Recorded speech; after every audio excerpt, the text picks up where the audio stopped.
selalu ada waktunya mereka akan nyungsep, mereka akan termakan oleh kejahatannya sendiri. Itu keyakinan saya. Jadi yang terakhir, saya ingin sampaikan, terima kasih Mas Hasto sudah memberikan analogi yang pas.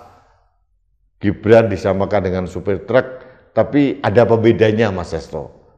Supir truknya bertanggung jawab, Gibran tidak. Yang berikutnya, PSI sudah gagal menjadi partai harapan anak muda, menggadekan dirinya menjadi partai yang oportunis, pragmatis, dan instan. Gagal total untuk yang kedua kalinya. Ibaratnya keledai, PSI terperosok dalam lubang yang sama, tapi dalam kasus yang berbeda.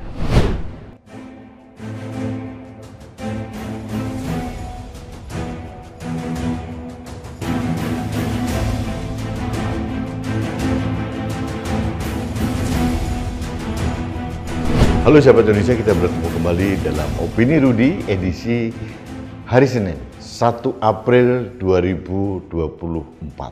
Hari ini banyak kegiatan. Kemarin sahabat Kristiani merayakan Paskah, kebangkitan Yesus Kristus. Kemudian sekarang juga sebagian masih berpuasa. Tidak lama lagi kita akan merayakan hari kemenangan Idul Fitri. Di MK juga masih bertempur beberapa saksi-saksi yang dihadirkan oleh paslon 01, kemudian paslon 03 maupun pihak-pihak terkait juga sedang bertempur. Nah, saya tidak membicarakan hal itu, saya agak geli saja mendengar perdebatan dari Mas Hasto Kristianto. Itu adalah Sekjen PDI Perjuangan. Menurut saya kali ini cerdas. Saya setuju. Mas Hasto menganalogikan kecelakaan truk di pintu gerbang Halim. Itu waktu itu dilakukan oleh truk, kemudian menabrak ada 5 atau 6 kendaraan ringsek. Sopirnya ternyata belum cukup umur. Mungkin sopir cadangan gitu ya. Supir aslinya mungkin tidur dan dia tidak mempunyai SIM. Nah, Mas Hasto menganalogikan supir truk yang tidak cukup umur ini seperti Gibran. Inilah potensi yang akan terjadi kalau orang belum cukup umur dipaksakan menjadi pengemudi, apalagi pengemudi sebuah negara, hasilnya akan babak belur dan menabrak ke sana kemari. Saya setuju. Meskipun teman-teman Demokrat, ada dari PSI, dari Gibran, agak sewot gitu. Tapi analogi ini bagi saya menarik. Gibran dan supir truk hampir sama. Ya. Dan supir truk lebih bertanggung jawab terhadap kerusakan dan dia semua akan ditanggung mobil-mobil yang ditabrak itu. Meskipun dia tahu saya belum cukup umur, saya belum punya SIM, saya banyak punya kesalahan, tapi saya tanggung jawab. Tapi Gibran sama sekali tidak bertanggung jawab. Gibran tidak pernah merasa bersalah, tidak pernah tahu malu bahwa dialah biang keladi kerusakan konstitusi, kerusakan demokrasi, dan biang dari keributan demokrasi dalam penyelenggaraan Pilpres tahun 2024. Itu bedanya Gibran dengan supir truk. Supir truk jauh mempunyai tanggung jawab moral. Kalau Gibran masih cengengesan, masih merasa berhak, seolah-olah memang saya pantas jadi calon wakil presiden, saya pantas jadi wakil presiden, padahal dia mengabaikan semua prosesnya bahwa kalau bukan karena Paman Usman, dia tidak jadi apa-apa. Kalau dia bukan disodor-sodorkan oleh ayahnya ke PDIP, dia masih menjadi jualan martabak kok. Tidak akan pernah menjadi wali kota Solo.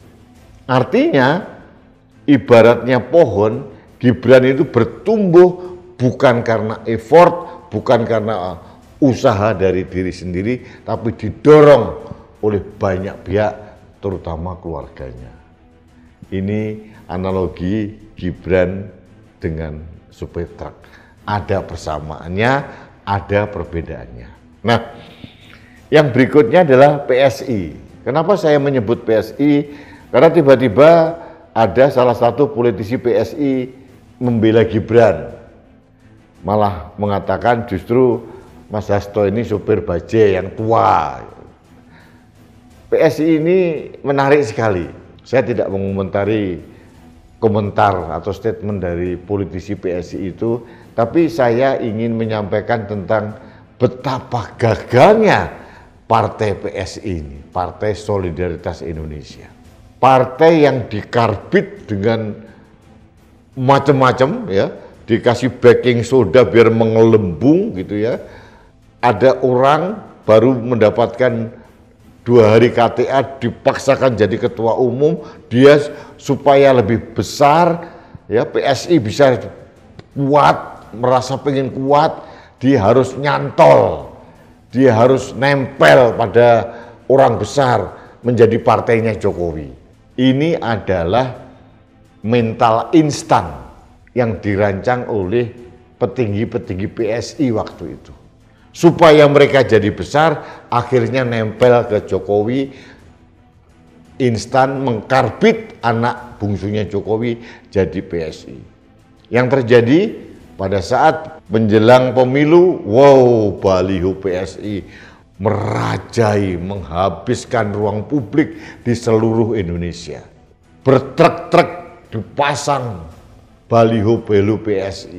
Di kampung-kampung saya sampai di ujung di Jawa Barat sana ada itu PSI. Saya ke Gunung Kidul, wih ada baliho besar PSI. Semuanya partainya Jokowi katanya begitu. PSI itu dipersepsikan oleh publik seolah-olah ini partainya Jokowi. Tapi apa yang terjadi? Dengan segala effort yang luar biasa dari Pak Jokowi yang ikut mengatakan PSI harus menang, harus masuk Senayan. Dengan dana menurut saya ratusan miliar yang tidak terhitung lah PSI itu. Hasilnya apa? Pret. Pernah ada upaya penggelembungan. PSI tiba-tiba menggelembung suaranya.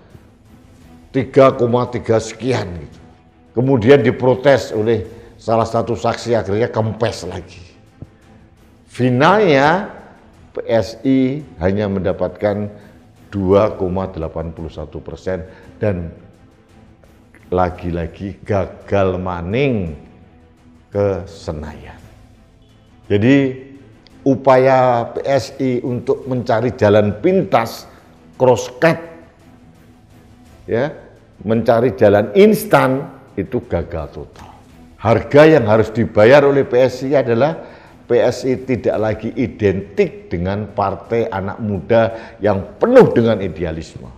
Sekarang harga yang harus dibayar oleh PSI adalah PSI menjadi partai yang sangat pragmatis, partai yang tidak mempunyai kaderisasi karena kaderisasinya instan, dan partai yang pengen bergantung secara instan pada kekuatan besar. Itu persepsi publik terhadap PSI. PSI sudah menggadekan semua idealisme yang pernah ditanamkan beberapa tahun yang lalu. PSI sudah menjadi partai oportunis, partai yang pragmatis, dan akhirnya gagal total. Alam semesta belum merestui. Meskipun mereka gembar-gembor partainya Jokowi. Kaisang blusukan di mana-mana, Pret Melgedes tidak ada hasilnya. Jadi inilah yang saya katakan kegagalan Jokowi yang kedua. Yang pertama, kegagalan Jokowi adalah menghancurkan PDI Perjuangan. Dengan cara apa? Dengan cara memperbesar Golkar supaya jadi pemenang pemilu, akhirnya gagal total. Memang benar di berbagai kantong PDIP, suara PDIP menurun. Memang benar secara perhitungan nasional PDIP mengalami penurunan. Tahun 2019 PDIP mempunyai kursi sekitar 129 kursi di DPR RI. Mungkin sekarang sekitar 110 atau 115. Menurun, harus kita akui. Tapi PDI Perjuangan tidak nyungsep. Tapi PDI Perjuangan masih tetap menjadi pemenang pemilu. Padahal yang diinginkan Pak Jokowi menurut Andi Wijayanto adalah yang pertama PDI harus nyungsep. Yang kedua PSI harus masuk parlemen. Ini kata Andi Wijayanto mengutip apa yang diinginkan oleh Pak Jokowi, gagal total. Yang berhasil sementara ini Pak Prabowo jadi presiden, itu pun masih digugat, belum tentu pasti menang. Ini yang terjadi, bahwa tidak semuanya kejahatan itu direncanakan sedetail apapun, tidak mungkin ada celah.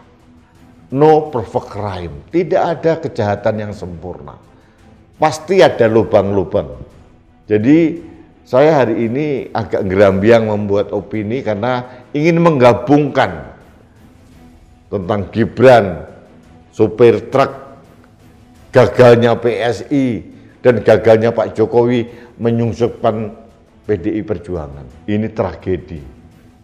Tragedi bagaimana seorang Jokowi dan keluarganya sudah mempunyai tekad bulat untuk menghancurkan partai yang membesarkan dirinya. Kalau Pak Jokowi ingin membantah apa yang disampaikan, ini bukan kata saya, ini kata Andi Wijayanto. Silahkan panggil Andi Wijayanto.